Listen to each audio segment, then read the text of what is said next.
Alright, today we're going to be playing Sonic 3D Blast for Sega Genesis or Sonic 3D Flickies Island for Mega Drive, depending on your part of the world. Now, I'm going to be playing the Sonic Mega Collection for Gamecube version just because my Gamecube works a lot better than my Genesis. So let's go ahead and dive right into this and take a look at it. Now, a fun little fact, depending on which side of the Atlantic you're on, I mentioned the difference in the names of the game. If you were to take a cartridge from the opposite region and swap them and play them in the opposite console, you'll still get the title screen for the region that you're in. So if you take a 3D Blast cartridge and put it in a Mega Drive, you'll get Flickies Island. If you take a Flickies Island cartridge and put it in a Genesis, you're going to get 3D Blast because they just used the same cartridge. They just put a code in it that detects which console you have, and it changes depending on that. So let's skip this demo here and get into the actual game. Alright, here we go. We got our start screen. Let's just dive right into it. Alright, Flickies are mysterious birds. They live in another dimension and can travel anywhere through large rings. Robotnik learns about the Flickies. I will change the Flickies into robots and have them search for the Chaos Emeralds for me. Using the infinite power of the emeralds, I can conquer the world! Sonic visits Flicky Island to see his friends, but the only thing he finds are robots. Robotnik made my friends like this. I must save them. Robotnik must be stopped. Sonic starts to defeat the enemies in order to rescue the Flickies who are trapped inside. Go, Sonic! You can warp through the big rings with the help of the Flickies, chase after Robotnik, and defeat his plans. There we go. That was my bad attempt at voice acting. But anyway, here's the game. It's a somewhat 3D world. I mean, you have a fixed camera angle, which is sort of an overhead view-ish type thing. But, you know, for an early 3D game, this is actually pretty good. And this kind of looks like a classic Sonic game turned 3D. I mean, it's got the browns and the greens like you'd expect to find. But anyway, here's how you play. You go around these 3D maps and smash the robots and collect the Flickies. Pretty straightforward.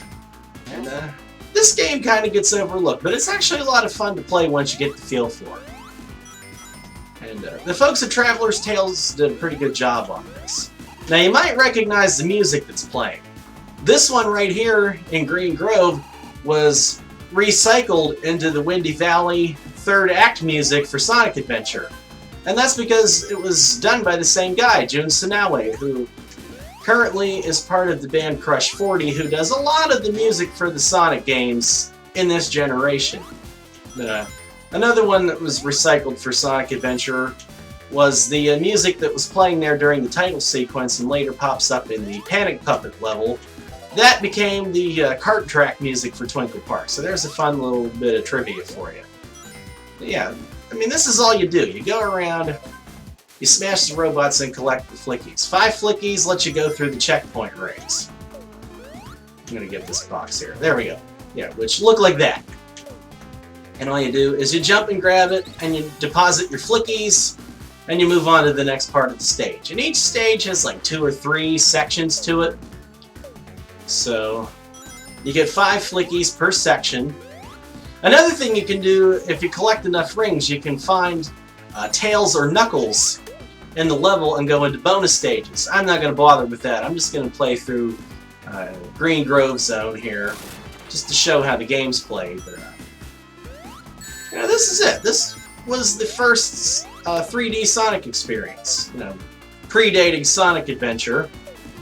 And Traveler's Tales that made this are also the ones responsible for Sonic R, which, like this game, was also available on Sega Saturn and PC.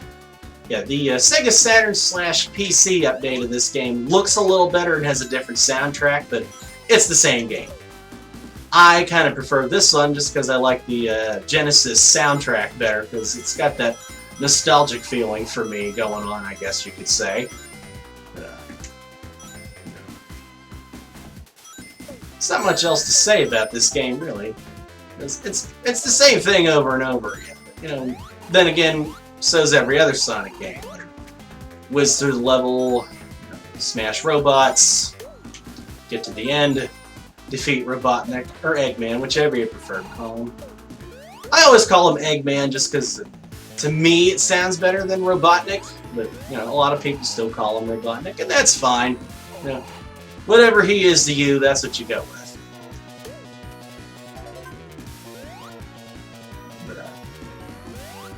Your moves in this are pretty much standard for a Sonic game. You got your jump, you got your spin dash, you can roll, you can smash the enemies by jumping on them. And I think this is the first Sonic game to utilize the Gold Ring. You know, even before Sonic Adventure 2. Someone feel free to correct me on that. I think this is the first one to have a Gold Ring. But we just beat the first act. There we go. A slowed down version of the Sonic 3 and Knuckles win fanfare there.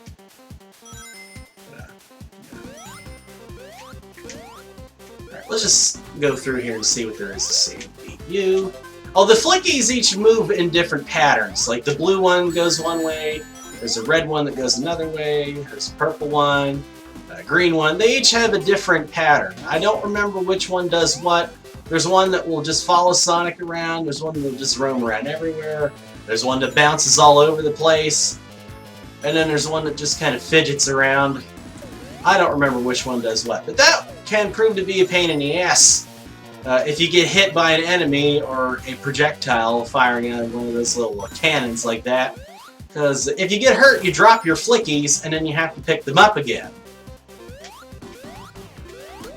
I have a shield right now, so I don't think that's going to happen to me. But you don't have to get all of the Flickies at once and bring them to the checkpoints.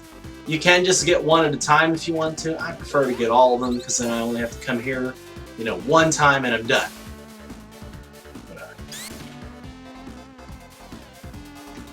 A lot of people seem to skip over this game, or they don't talk about it much, and I think it's fun.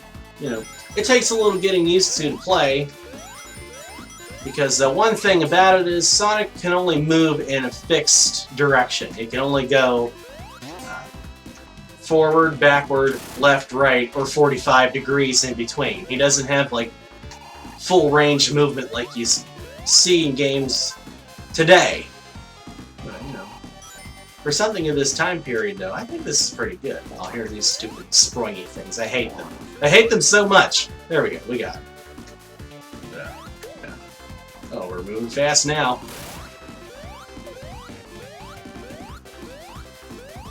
It's fun to explore, too, just to see what there is to see. I lost my shield. Okay. Alright. We're having fun now. Go, Sonic, go! Bouncing all over the place. Not a single fuck was given that day. I got two more to find. That, I guess you'd call it a gauge in the lower right. Tells you how many Flickies you found and how many you have yet to find. I got 3 thus far. That means there's 2 more floating around here somewhere. I have no idea where to look. Oh, there's one right in front of me. How did I miss you? There you go. I'm going to go ahead and deposit these guys and go look for the last one. Goes against my usual strategy, but I don't want to get hit and lose those guys. So where is that last one? Ah, there he is! Alright. Stomp! Alright, let's get back over to the checkpoint now.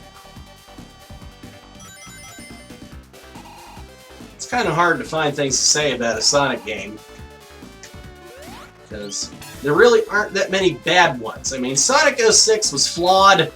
I mean, it was pretty bad, but, you know. It's playable.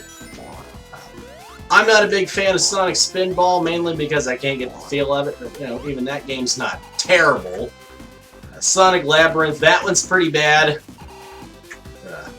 There's not too many that are, like, just plain awful. Like, there's some that aren't great. There's none that are just, like, completely unplayable.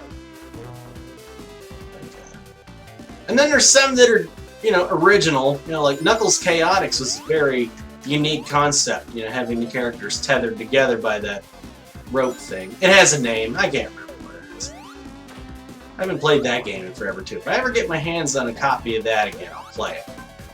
Of course, I would need to get a 32X.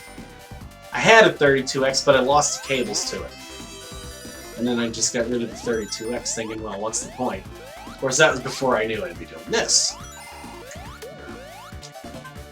Getting back to Sonic R, for me, that game is comically bad. Like, the controls are so floaty, the graphics are so blocky, the music in it is so, like, 90s. I might do that one of these days. I don't know if that'll be the next one, but I'm going to do that one of these days. Alright, now we're on to the boss battle, and this one is pretty typical to, you know, any other Sonic game you play. You know, you just dodge his attack, which this one's pretty easy. Just fidgets around a little bit, he drops, and you wail a hit on him, just like that. There we go.